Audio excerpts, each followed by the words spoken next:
سلام علیکم، چطورین؟ چه خبرها؟ امیدوارم که حالتون خوب باشه.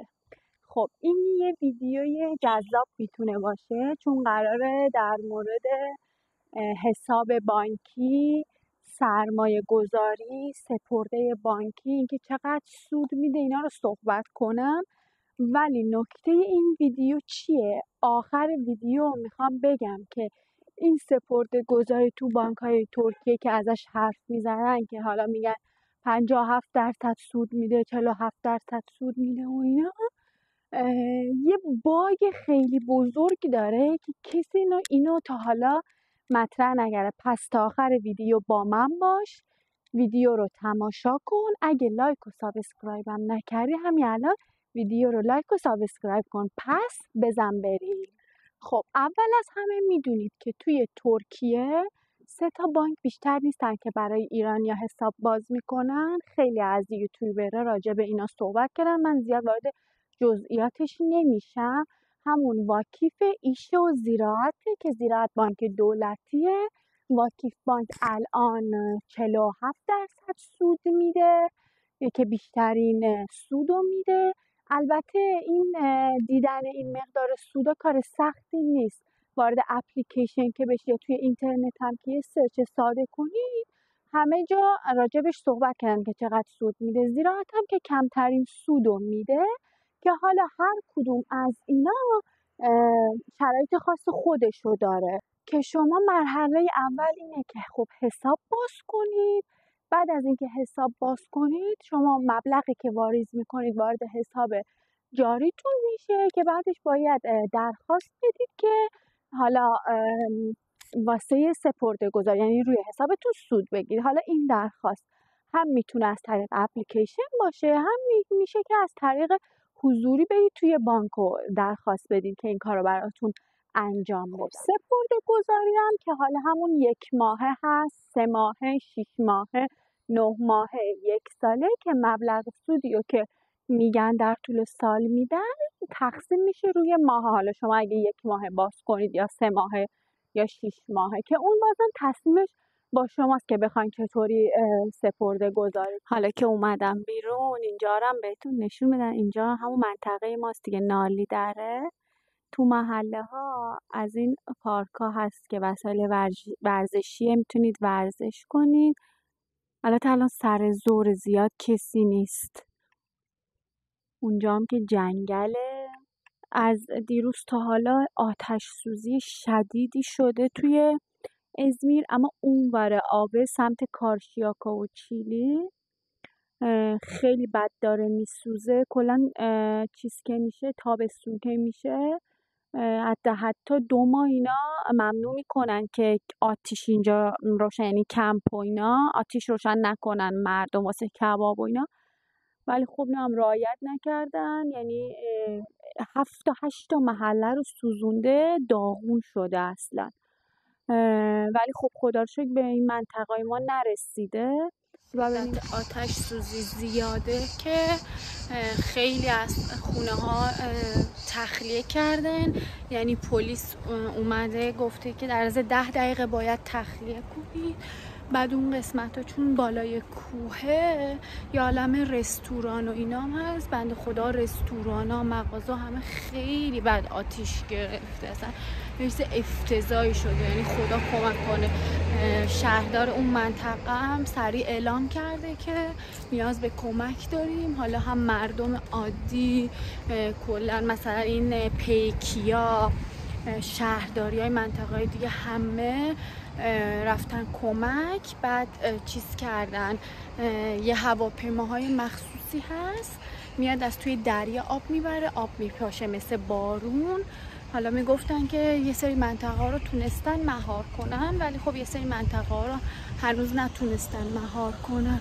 خدا کنه هرچه زودتر جمع بشه، چون ازمیرم خیلی بادیه. یه دلیلی که آتیش همش پخش میشه باد دیگه، یعنی باد اصلا نمیذاره که اونا بتونن آتیش رو مهار کنن. حالا باید ببینیم چی پیش میاد، چی میشه. حالا از بحث خودمون دور نشیم، بریم که ادامه ویدیو و این داستان سپرده‌گذاری‌ها رو با جزئیات بیشتر بهتون توضیح بدم. راستی اگه تا اینجا اومدی لایک و کامنت و سابسکرایب یادت نره. خب پس قدم اول این شد که شما باید حساب بانکی باز کنید. اینکه کدوم بانک‌ها واسه ایرانیا باز میکنن چه جوری سخت راحت نیست. واقعا باز کردن حساب توی ترکیه شعبه با شعبه شرایطش فرق میکنه. یکم هم شانسیه. بعضی شعبه ها میخوان که شما پول بذارین، بعضی شعبه ها براشون مهم نیست.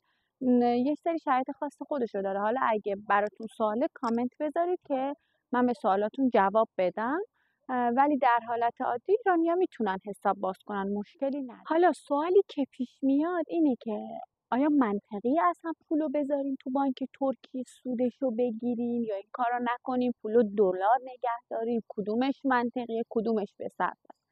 چیزی که میخواستم بهتون بگم که اول ویدیو گفتم آخر ویدیو بهتون توضیح میدم. ببینید شما زمانی که ایران پولتون رو توی بانک میذارید و برای 1 سال که سودشو بگیرید، شما هر ماه میتونید سودتون رو برداشت کنید و به پولتون اضافه کنید. اینجوری باعث میشه که شما ناخودآگاه ماه بعد سود بیشتری بهتون تعلق بگیره. اما یه باگ بزرگ این توی ترکیه وجود داره، اینه که شما زمانی که میاین پولتون رو میذارید توی حساب 1 ساله، شما سودتون رو سر سال میگیرید، هر ماه نمیتونید سودتون رو بردارید. مثلا فرض کنید شما 1,000,000 لیر گذاشتید، 50% به شما سود میده، 500,000 لیر شما قرار سود بگیرید. خب این سود رو تقسیم نمیکنه رو ماهانه به شما بده. اگر حساب 1 ساله باز کنید، یعنی سپرده‌گذاری 1 ساله کنید، شما سودتون رو بعد از اتمام سپرده‌گذاری میتونید بگیرید و این یه مشکلی داره. اولا اینکه شما هر ماه نمیتونید اون سود رو بگیرید بذارید رو پولتون که ماهای بعد سود بیشتری بهتون تعلق بگیره. دوم اینکه شما سر سال وقتی میخواید سود رو بگیرید ارزش پولتون اومده پایین، اون مقدار مثلا اگه فرضاً شما دلار چنج کرده باشید دیگه حتی سر سال که بیاین اون پولو بخواین دوباره تبدیلش کنید به دلار، به خاطر اینکه اینجا دائما داره ضریب دلار تغییر میکنه، ممکنه واقعا سود که نکرده باشید ضرر هم کرده باشید. یعنی این یه باگ بزرگی که نمیدونم چرا کسی راجبش حرف نمیزنه، شاید تجربه نداشتن. این تجربه شخصی خودمونه. حالا راهش چیه؟ یعنی اگر شما بخواید، یعنی شما تصمیم گرفتید پولتون رو بذارید تو بانک سودش بگیرید، راهش چیه؟ کاری که ما کردیم این بود.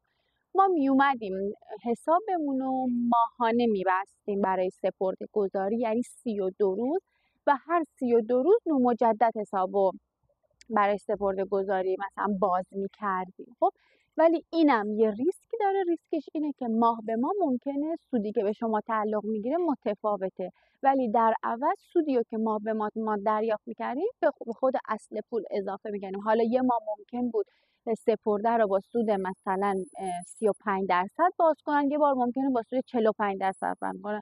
یه همچین ریسکی هم داره. حالا اینکه نظر من چیه، یعنی طبق تجربه شخصی من که آیا این کار منطقی است منطقی نیست، انجام بدیم یا ندیم. چون این سوالو خیلی از من میپرسن در مورد سپرده‌گذاری و سود گرفتن توی بانک‌های ترکیه. اولا اینکه اینو میخوام بهتون بگم که بانک‌های ترکیه معتبره. من راجع به مؤسسات مالی صحبت نمی‌کنم، راجع به بانک صحبت می‌کنم و بانک‌های ترکیه اعتبار خودشونو دارن. از این بابت که پولتون رو پس میدن، یعنی نگرانی نداره. ولی باید اینو بدونید که هر جوری حساب کنید به نفع شما نمیشه، فقط در یه صورت به نفع شما میشه، اینکه شما یه پول زیادی بیارید بذارید توی بانک، مثلا 10,000,000 لیر بذارید که بعد سر سال که سودش رو میگیرید بتونید با اون سود مثلا یه ملکی بخرید، یه ماشینی بخرید، سریع تبدیلش کنید. وگرنه اگه به این فکر کنید که پولو بذارم رو تو بانک سودشو بگیرم بخورم، فایده ای نداره. مثلا فرض کنید شما ماهی 50,000 لیر هم دارید مثلا پول گذاشتید، ماهی 50,000 لیر میخواید سود بگیرید.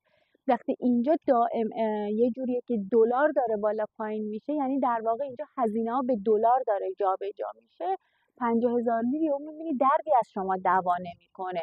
میدونی چی میگم؟ واسه همین جزو کاراییه که من فقط برای کسایی پیشنهادش میکنم که پول خیلی زیاد و مازادی دارن که بیارن بذارن که بعد از اتمامش سر سالش که میگیرن بتونن با اون پول یه کاری بکنن. یا اینکه کاری که ما کردیم مثلا اومدیم ماه به ماه باز کردیم 32 روز 32 روز و اونم ریسک خودش رو داره، ولی توی مقدار کم اونقدر حالا مهم نیست. اگه شما یه پولی داری که بعداً نمیخواین به دلار تبدیلش کنید و میخواین تو ترکیه زندگی کنید و دائم زندگیتون رو با لیر بگذرونین، حالا همون سودی هم که میده بد نیست، ولی باید بدونید که شرایط از این قراره. یعنی اینجا بانک‌ها، یعنی هیچ وقت هیچ بانکی دلش برای شما نسوخته، پس در هر جوری حساب کنی به نفع بانک داره انجام میشه. اگه بخوام تجربه شخصیمو بگم، به نظر من هر پولی که دارید اگه که بتونید باهاش ملک بخرید خیلی بهتره تا پولو نگه دارید، چون ملک همیشه گرون میشه، هیچ وقت ارزون نمیشه. اینجا مثل ایران همیشه ارزش افزوده روش میاد و شما در هر صورت سود میکنید. خیلی یعنی به نظر من، یعنی تو این سن که من رسیدم، کارهایی که حالا ما خودمون تو حسابمون پول گذاشتیم، سود گرفتیم، دلار نگه داشتیم، به نظر من خاک سودش از همه چی بیشتره، همیشه برای شما سوده. ما خودمون الان چند وقت دیگه سودی از بانک نمیگیریم و پولمون رو دلار نگه میداریم، به خاطر نوسانی که دلار میده به ما در واقع انگار داریم از بانک سود میگیریم. واسه همین پیشنهاد خود من اینه اگر شما کسی هستید که میخواین اون پولو بالاخره یه روزی به دلار تبدیل کنید و دلار داشتنه برای شما مهمتره، به نظر من تبدیلش نکنید به لیر، چون در هر صورت شما ضرر کنید. اگر نه شما کسی هستید که دارید اینجا کامل زندگی میکنید و نیاز به دلار ندارید، مثل کسی که داره ایران زندگی میکنه، خیلی آدما اصلا با دلار سر و کار ندارن که بخوان خرید و فروش کنن و اینا. خب آره شما و پول مازادی هم هست، یعنی گذاشتید که حالا باش یه امرار معاشی کنید.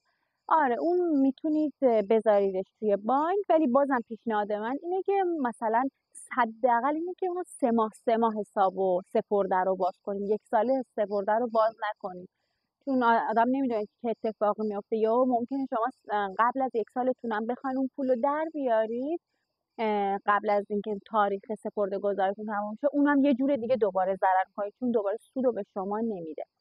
قبلا یه سپرده باز میکردن به اسم کورکورمالی، یووام هم میگن، البته یووام بیشتر برای خود ترکا انجام میشه، اما الان کلا دیگه اینو انجام نمیدن، فقط کسایی که عقب داشتن میتونن اینو تمدیدش کنن، به قول خودشون اوزاتما کنن، اگه نه حالت جدید دیگه باز نمیکنن. که اون اینطوری بود که شما مثلا پولتون رو به دلار میدادید، اونا با ضریب بانک مرکزیشون به لیر تبدیل میکردن، بعد سر سال حساب میکردن. اگر که مقدار مبلغ شما و سود شما بیشتر از ضریب دلار اون روز بود، خب اون بیشتره رو به شما میدادن. اگرم نبود با دلار روز حساب میکردن، باز یعنی در صورت اون مقدار پول بیشتر رو به شما میدادن، ولی با دلار بانک مرکزی حساب میکردن. در هر صورت بازم از قیمت خود بازار پایین تر میشد و شخص ضرر میکرد. اونجوری نبود که چون داره بیشتر میده پس یعنی فقط داره سود مشتری رو در نظر میگیره، اینطوری نیست. در مورد سپرده گذاری ها خیلی حواستون جمع باشه، اونقدر چیز پیچیده ای نیست، فقط نسبت به شرایطتون باید تصمیم درست رو بگیرید. خیلی وقتا لازم نیست که حتما پولتون رو چنج کنید به اسم اینکه میخوان 57% سود بدن، بیاین و پولتون رو چنج کنید و بذارید و بعد اونجوری هم نشه که میخوان. فقط میخواستم اطلاع رسانی کنم. بازم هر سوالی در مورد سپرده گذاری دارید، در مورد بانک ها دارید، از من بپرسید.